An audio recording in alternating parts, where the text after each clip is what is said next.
આરોગ્ય મંત્રી ઋષિકેશ પટેલે ભારત તેમજ ગુજરાતમાં મેડિકલ ક્ષેત્રે થયેલ વિકાસ અંગે જાણકારી આપી। મેડિકલ ટુરિઝમ ક્ષેત્રે ગુજરાત રાજ્ય અગ્રેસર છે।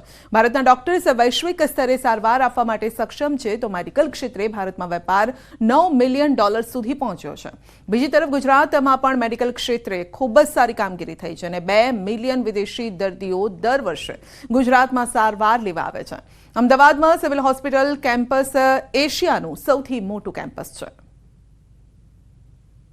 નરેન્દ્રભાઈ મોદી સાહેબનું વિઝન હતું કે અસારવા સિવિલ કેમ્પસ એ મોટામાં મોટું અને તમામ પ્રકારની સુવિધાઓ, તમામ પ્રકારના રોગોની સારવાર અહીંયા મળી રહે એના માટેનો જે પ્રયત્ન ચાલુ કર્યો હતો, લગભગ 95% અસારવા સિવિલ હોસ્પિટલનું કામ પૂરું થયું છે। અમદાવાદની ઓળખ બનેલા અટલ ફૂટ બ્રિજની ચમકમાં વધારો થવા જઈ રહ્યો છે। એમસી દ્વારા ફૂટ બ્રિજના કલર કામ માટે ટેન્ડરની પ્રક્રિયા હાથ ધરાઈ છે। અટલ બ્રિજ ઘણા સમયથી બની ગયો છે, ત્યારે પ્રવાસીઓમાં આકર્ષણનું કેન્દ્ર બનેલા ફૂટ બ્રિજ પર કલર કામની જરૂરિયાત ઊભી થઈ છે। અહીં આવતા પ્રવાસીઓના આકર્ષણમાં ઘટાડો ન થાય, જેથી ફરી એકવાર ફૂટ બ્રિજનું કલર કામ કરાશે। તો કેટલાક સમયથી અટલ બ્રિજની સફાઈ કરાવી, તદુપરાંત જે ઉપરની જે કમાનો છે એનું બ્યુટિફિકેશન જે કરાવવું એ જરૂરિયાત લાગી છે। એને લગભગ ખાસો એવો સમય પણ થયો છે। પરિણામે એના ટેન્ડર આપણે વાત કરીએ કે આવનાર સમયમાં ઇન્વાઇટ કરીશું અને ફરીથી અટલ બ્રિજ છે એક નવા રંગ રોગાન સાથે આપણને જોવા મળશે। અમદાવાદમાં માણેક ચોક અને લો ગાર્ડનમાં આવેલી હેપી સ્ટ્રીટ શહેરના હાર્ટ સમાન છે અને ત્યારે એમસીની સ્ટેન્ડિંગ કમિટીએ હેપી સ્ટ્રીટ ફરી ધમધમતી કરવાનો નિર્ણય લીધો છે। અગાઉ ઉચ્ચ ભાડા હોવાથી ફૂડ વેન્ડર્સ ન આવતા હોવાની રજૂઆત હતી, ત્યારે હવે માસિક 25,000ના ભાડા સાથે ફૂડ વેન્ડર્સને હેપી સ્ટ્રીટમાં ઊભા રહેવાની પરવાનગી આપવામાં આવશે। 36 જેટલા ફૂડ વેન્ડર્સને આ જગ્યા ભાડે આપવામાં આવશે અને ત્યારે ફરી એકવાર લો ગાર્ડન સ્થિત હેપી સ્ટ્રીટ ફૂડ પ્લાઝા ધમધમશે અને સ્વાદ રસિકો ફરી અવનવી વાનગીઓની મજા માણી શકશે। લોકો દ્વારા જે રજૂઆત કરવામાં આવી હતી એ કામને મંજૂરી આપવામાં આવી છે અને તેમને નોમિનલ ભાડું 25,000ના દરથી દર મહિને ત્યાં આગળ પોતાની વાન લઈને ઊભા રહી શકશે અને જે 36 જૂના વેપારીઓ હતા એને પરિણામે આપણે વાત કરીએ કે આ હેપી સ્ટ્રીટ છે, લો ગાર્ડનની આપણે વાત કરીએ કે ફૂડ બજાર છે એ પુનઃ ધમધમતું થશે।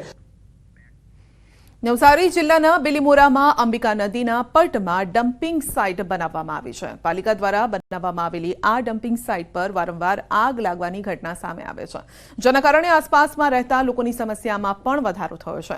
પ્લાસ્ટિક તેમજ કચરાના ધુમાડાના કારણે લોકોના સ્વાસ્થ્ય પર પણ ગંભીર અસર થઈ રહી છે। ડમ્પિંગ સાઇટ પર આજે ફરી આગ લાગવાના કારણે શહેરના પશ્ચિમ વિસ્તારમાં ધુમાડાના ગોટે ગોટા ફેલાયા, જેના કારણે લોકોને શ્વાસ લેવામાં તકલીફ પડી રહી છે।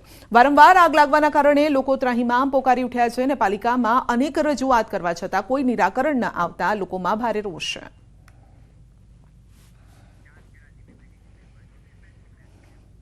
અમદાવાદમાં પીજીના યુવકો સ્થાનિકો વચ્ચે ઘર્ષણ। ચાંદખેડાના ગ્રીન ગોલ્ડ સિટીમાં ઘર્ષણનો બનાવ।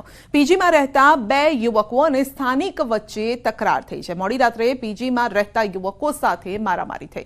સ્થાનિકોએ પીજીમાં રહેતા 2 યુવકોને માર્યાનો આરોપ છે અને અગાઉ પણ સ્થાનિકો અને પીજી યુવકો સાથે બબાલ થઈ હતી।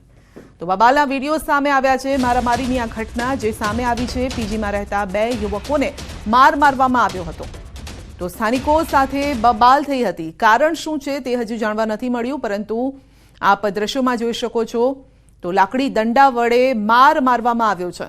પીજીમાં રહેતા યુવકો સાથે સ્થાનિકોની બબાલ થઈ છે। વધુ અપડેટ મેળવીશું સંવાદદાતા ઋત્વિજ પાસેથી। જે ઋત્વિજ, પીજીમાં રહેતા યુવકો સાથે સ્થાનિકોની બબાલ।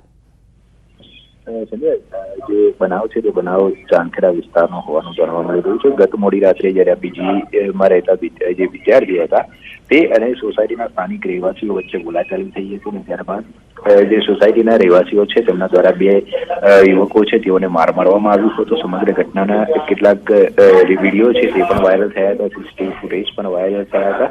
જો કે આ સમગ્ર મામલો છે જ્યારે પોલીસ સ્ટેશન પહોંચ્યો હતો ત્યારે